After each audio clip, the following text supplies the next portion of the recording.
안녕하세요. 다이유입니다. 금주 이곳의 분양이 많은 사람들의 관심을 끌어모았는데요. 바로 올림픽파크 포레온 서울시 강동구에 위치한 둔총주공 아파트를 재건축하는 아파트입니다. 총 1만 2천 세대가 들어서게 되어서 단군 이래 최대의 재건축 현장이라고 불리고 있고, 최근에는 시공단가의 문제로 자초이익에 처하는 등 참 여러 가지로 뉴스에 많이 등장했던 단지이기도 합니다. 그리고 12월 6일 총 1만 2천 세대 중 4,786세대 일반 분양이 진행이 되었는데요. 청약일 전에는 미분양이 될 수도 있다는 등 여러 가지 말들이 많았습니다만, 평균 청약 경쟁률 4.7대 1로 일단은 분양을 완료했어요. 그리고 12억 초과로 중도금 대출이 안 되는 84 타입에서도 최고 경쟁률 9.42대 1이 나온 등 우려했던 것 대비 선방은 하였습니다. 이런 것만 보면 세상에 현금 부자들이 참 많구나 하는 생각도 드네요. 그런데 사실 예전 같으면 사람들의 주목을 더 받았어야 할 곳인데, 둔총주공에 가려져 뭔가 세간의 스포트라이트를 조금 덜 받으며 분양을 마친 곳도 한 곳이 있습니다. 이번 영상에서는 뭔가 2인자 느낌이 나는 그 현장에 대한 이야기를 해볼까 합니다. 제 영상은 제가 조사한 객관적인 정보를 제공하고 아주 조금의 주관적인 의견을 드리고자 합니다. 투자에 대한 판단은 항상 신중하게 하셔야 한다는 점 잊지 마시고, 제 영상이 조금이나마 도움이 되셨다면 구독과 좋아요 한 번 더 부탁드립니다. 구독과 좋아요는 제가 다음 영상을 더 알차게 준비하는 데 있어 큰 힘이 됩니다. 이번 영상에서 안내해드릴 현장은 장이자이 레디언트입니다. 장이자이 레디언트는 서울시 성북구에 지어지게 돼 총 2,840세대 대규모 단지이며, 장이 뉴타운에서 장이 4구역에 해당하는 구역을 재개발해서 지어지게 됩니다. 장이 뉴타운에 대한 설명을 먼저 조금 드리면, 2006년에 정비구역으로 지정이 되었습니다. 8구, 11, 12, 13구역은 사업성이 떨어져서 정비구역에서 해제가 되었고, 1구역, 2구역, 5구역, 7구역은 이미 안성이 돼서 입주까지 완료가 되었습니다. 그리고 지금 안내해드리는 4구역이 12월 7일에 일반 분양을 하였고, 그리고 장이 19역은 많이들 아시죠?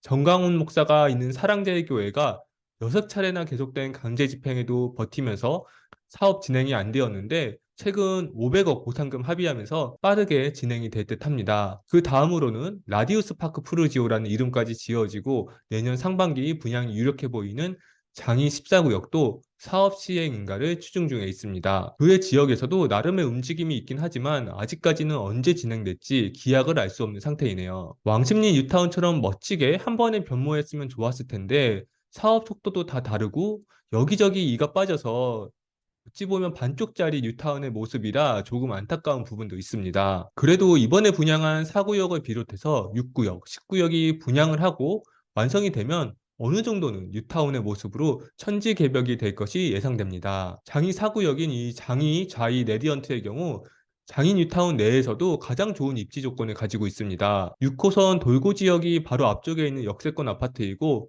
평지의 단지 규모가 장이 뉴타운 중 최대 규모입니다. 완성이 된다면 장이동에서 대장 위치에 올라갈 것은 분명해 보입니다. 이렇게 좋은 입지적 조건, 브랜드 대단지 아파트임에도 불구하고 둥충주공과 마찬가지로 시기를 조금 잘못 만난 느낌인데요. 그나마 이 정도 조건이 되니까 요즘 같은 부동산 빙하기에도 미분양 안 나고 꿋꿋하게 살아남은 모습인 것 같아요. 2016년 10월 분양했던 장이 5구역, 레미안 장이 퍼스트 하이도 물론 일반 공급 세대수가 적기는 하지만 평균 13.85대 1로 1순위 청약 마감을 하였었죠. 2016년이 상승 곡선을 타기 시작한 시점이긴 하나, 부동산 시장이 그렇게 좋다고는 할 수 없는 시장이었음을 감안하면 이번 장이 사구역의 이 좀 저조한 청약 경쟁률은 아쉬운 부분이 있습니다. 어찌되었든 청약에 있어서 가장 중요한 것은 가격인데요.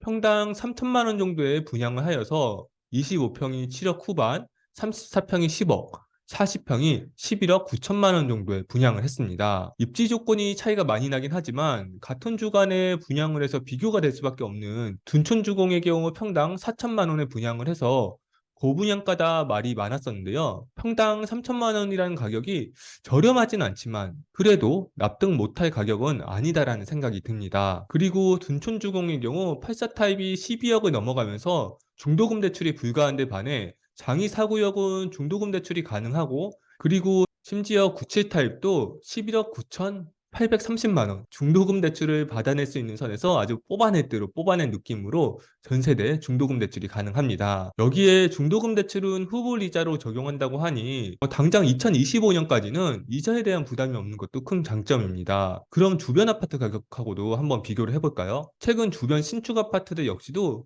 추풍낙엽처럼 가격이 흔들리고 있는 모습입니다. 레미안 장이 퍼스트하이의 경우 작년 10월에 13억 2천만 원까지 거래가 되었습니다. 그리고 가장 최근 거래 내역을 보면 9억 1천만 원까지 거래가 되면서 1년 만에 시세가 4억이 떨어졌습니다. 장이동 대장인 꿈의 숲 코롱 한 채 가격도 한번 보겠습니다. 작년 8월에 35평형이 13억 5천만 원까지 거래가 되었습니다.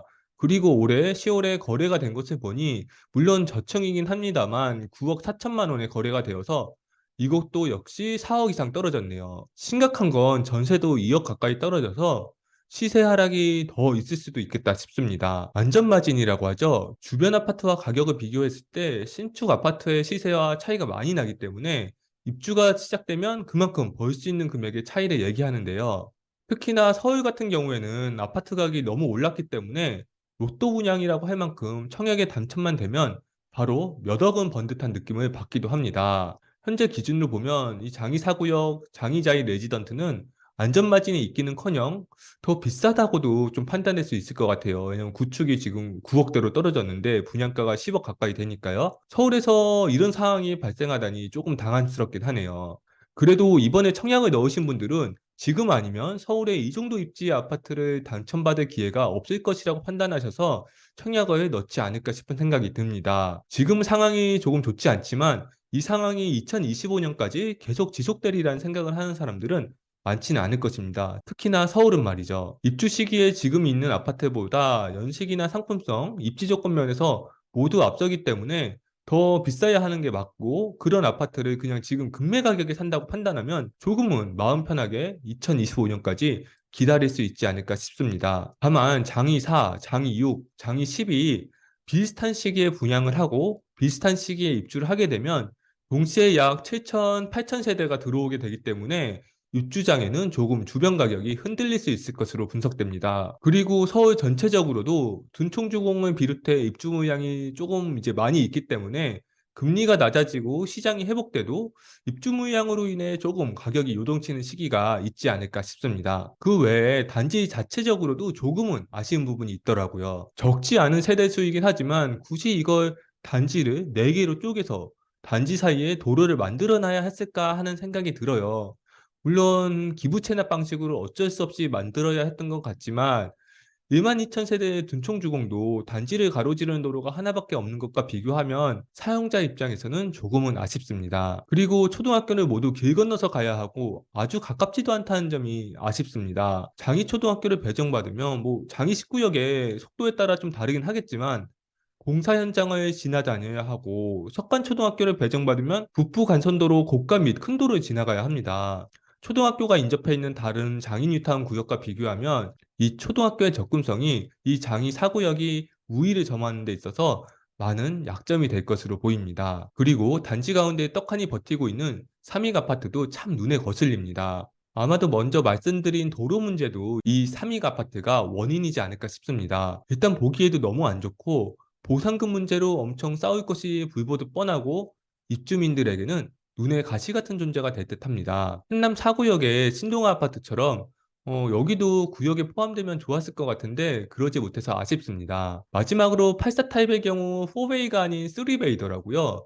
서울의 좁은 땅에 지어진다는 것을 감안했을 때 4웨이가 쉽지는 않겠지만 둔총주공도 34평은 4웨이고 최근 서울에 짓는 새 아파트들이 4웨이로 많이 짓고 있어서 이 부분 역시도 조금은 아쉬운 부분이 있습니다. 너무 아쉬운 부분만 많이 이야기한 듯 싶은데요. 이런 부분도 정확히 알고 가야 지금 청약을 받지 않으셨더라도 이후에 이 장이자이 레지던트에 주거로 계획을 하시는 분들도 올바른 판단을 할 수 있지 않을까요? 그래도 입지적으로 역세권의 대단지 그리고 주변 GTX 호재가 있고 천지개벽이 될 곳이기 때문에 미래 가치는 무척이나 밝다고 판단됩니다. 아주 평지는 아니지만 나름 평지인데 강북에서 이렇게 평지로 구성된 대단지도 찾아보기가 거의 힘들죠. 주사위는 이미 던져졌고 아주 훌륭하진 않지만 나름의 선방을 하였습니다. 둔총주공과 하루 차이로 분양을 다르게 하면서 동시 청약이 가능해서 혹시나 둔총주공 당첨되신 분이 이 장의사구역은 취소할 수도 있고 그 외에 다른 이유로 계약 취소분이 나올 수도 있겠지만 주습할 수 있는 물건까지는 나올 것 같진 않습니다. 그래도 이 아파트가 입주를 시작하고 어떤 모습으로 동네가 변하고 가격은 어떻게 형성이 될지 벌써부터 3년 후가 궁금해지기 시작하네요. 긴 영상 시청해 주셔서 감사합니다. 여러분의 내 집 마련에 조금이라도 도움이 되는 좋은 영상으로 또 찾아오도록 하겠습니다. 오늘 영상이 도움이 되셨다면 구독, 좋아요, 알림 설정까지 부탁드릴게요. 또 만나요.